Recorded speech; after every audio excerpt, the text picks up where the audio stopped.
Very few cities in the world can carry the weight of the name Rome. This is not just a city. It is a wound that never fully healed, a flame that refused to die, a story written not in ink, but in blood, marble, and fire. For nearly 3,000 years, Rome has stood at the center of the human drama, rising, falling, burning, and rising again, each time more defiant than before. On this journey, we will do something special. Using advanced artificial intelligence techniques, we have transformed ancient historical engravings and paintings into vivid, lifelike scenes. So you won't just hear history, you will witness it, as close to the real thing as humanly possible. Our story begins long before the legends, long before the eagles and the laurels, somewhere around the 10th century BC, on 7 muddy hills above the Tiber River. Shepherds and farmers built their first huts on Palatine Hill, unaware that the ground beneath their feet would one day shake the entire world.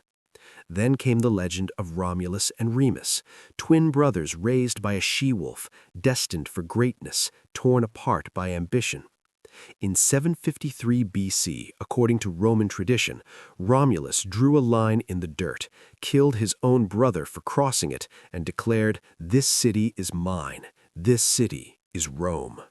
It was a city born in fratricide, and it would never fully escape that shadow. In its earliest centuries, Rome was a kingdom, ruled by 7 kings, shaped by Etruscan culture, slowly learning the art of war and governance. But kings breed resentment, and in 509 BC, the Romans did something revolutionary. They expelled their last king, Tarquinius Superbus, and declared themselves a republic. No more kings. Power would now belong to the Senate, to elected consuls, to the Roman people. Or so they believed. The Republic was fierce, ambitious, and brutally efficient. Rome began absorbing its neighbors, first the Latin tribes, then the Etruscans, then the Samnites, battle by bloody battle. But the true test came from across the sea. Carthage, the great maritime empire of North Africa, stood between Rome and dominance of the Mediterranean. The Punic Wars raged for over a century, 3 separate conflicts that nearly destroyed Rome entirely. In 216 BC, at the Battle of Cannae, the Carthaginian general Hannibal Barca encircled and annihilated a Roman army of over 70,000 men, one of the worst military disasters in Roman history. Rome wept, Rome bled, and then Rome rebuilt, because that is what Rome does. By 146 BC, Carthage was utterly destroyed, its buildings demolished, its fields salted, its people enslaved, and Rome stood unchallenged across the Mediterranean world. But victory abroad bred chaos at home. The Republic began to crack under the weight of its own conquests. Wealth flooded into the hands of the few, the poor grew desperate, and ambitious generals discovered that an army's loyalty could be bought. Men like Marius, Sulla, Pompey, and Crassus turned the Republic into a battleground of egos and legions. And then came Julius Caesar. Brilliant, ruthless, magnetic, Caesar crossed the Rubicon in 49 BC with his army, an act of treason that ignited civil war and changed the world forever. He won. He always won.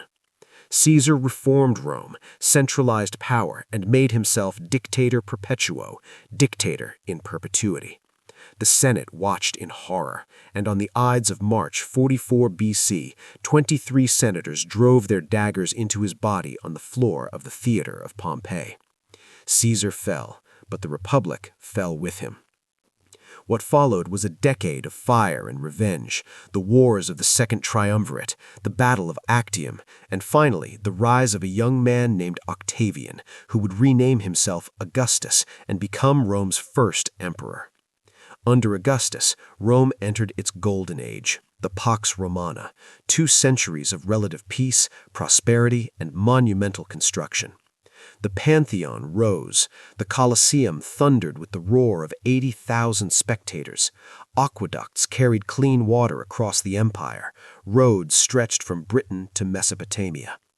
At its height, the empire controlled over 5 million square kilometers and ruled more than 70 million people, nearly a quarter of the world's population. But empires, like all living things, carry within them the seeds of their own decay. The 3rd century brought chaos, the crisis of the 3rd century, when Rome cycled through over 50 emperors in just 50 years, most of them assassinated.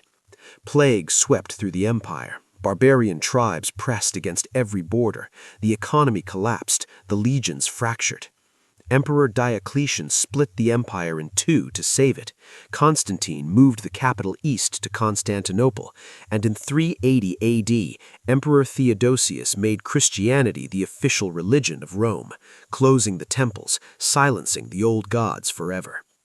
The Western Empire gasped its final breath on September 4, 476 AD, when the Germanic chieftain Odoacer deposed the last Roman emperor, a boy named Romulus Augustulus, a cruel irony bearing the names of both Rome's legendary founder and its first emperor. Rome was sacked, looted, and left to crumble. But the city did not die. Through the dark medieval centuries, Rome reinvented itself as the capital of the Catholic Church, the Pope replacing the Emperor, St. Peter's Basilica rising where temples once stood. Pilgrims came from across the known world to walk the same streets where Caesar had marched. The Renaissance exploded through Rome like a second birth. Michelangelo painted the Sistine Chapel ceiling. Raphael filled the Vatican with light. Bramante began rebuilding St. Peter's into the largest church on earth. Rome was beautiful again, not as an empire, but as an idea, a spiritual and artistic center of gravity for all Western civilization. Then came more upheaval, the catastrophic sack of Rome in 1527 by the troops of Holy Roman Emperor Charles V, leaving the city in ruin once more. Yet Rome endured. Rome always endures. By the 19th century, a new dream stirred in Italian hearts, the Risorgimento, the movement to unify the fragmented Italian peninsula into one nation. In 1871, Rome became the capital of the newly unified Kingdom of Italy, and the ancient city stepped once more onto the world stage. The 20th century brought its darkest chapter yet: Benito Mussolini and the rise of Fascism, the Second World War, occupation, resistance, and liberation. Rome was declared an open city in 1943, sparing it from the total destruction that consumed so many other European capitals. And today, Rome stands as it has always stood, eternal, layered, impossible to fully understand. 28 centuries of history are packed into every cobblestone, every ruin, every church built upon a temple built upon an even older temple. Rome is not a museum.